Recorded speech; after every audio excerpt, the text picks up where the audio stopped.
Hello' friends, কি খবৰ আপোনালোকৰ? সকলো ভালে আছে আৰু সদায় ভালে থকাটোৱে বিচাৰোঁ। মোৰ মাতটো শুনি অলপ চাগে গম পাইছে, মই গা ভাল পোৱাই নাই এতিয়ালৈকে। আৰু তেনেকৈয়ে আহিছোঁ খুৰীহঁতৰ ঘৰলৈ। আজি খুৰীহঁতৰ দিহানামৰ পাৰ্টি আহিছে তালৈ, আৰু এতিয়া খুৰাই পূৰা খানা চানা বনাই আছে।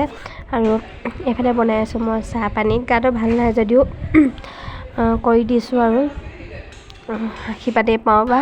আৰু এইফালে এতিয়া গাবলৈ লৈছে দিহানাম। আগতে কীৰ্তন চিৰ্তন পঢ়িলে, মই সেয়া নাপালোঁহি। ৰাতিপুৱা সোনকালে আহি চব্জি কাটি থৈ গ'লোহি, আৰু এতিয়া দেৰিকৈ আহিছোঁ সেইকাৰণে কীৰ্তন পঢ়া নাপালোঁহি। আৰু এতিয়া গাবলৈ লৈছে দিহানাম। চাই থাকক আৰু তেতিয়ালৈ ভিডিঅ'টো শেষলৈকে।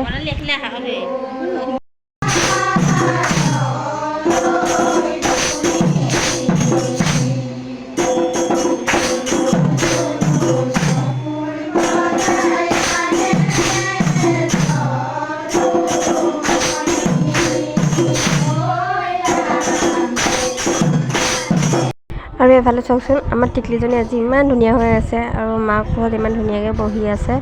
একদম অকণো আমনি কৰা নাই, একদম ধুনীয়াকৈ বহি আছে তাই।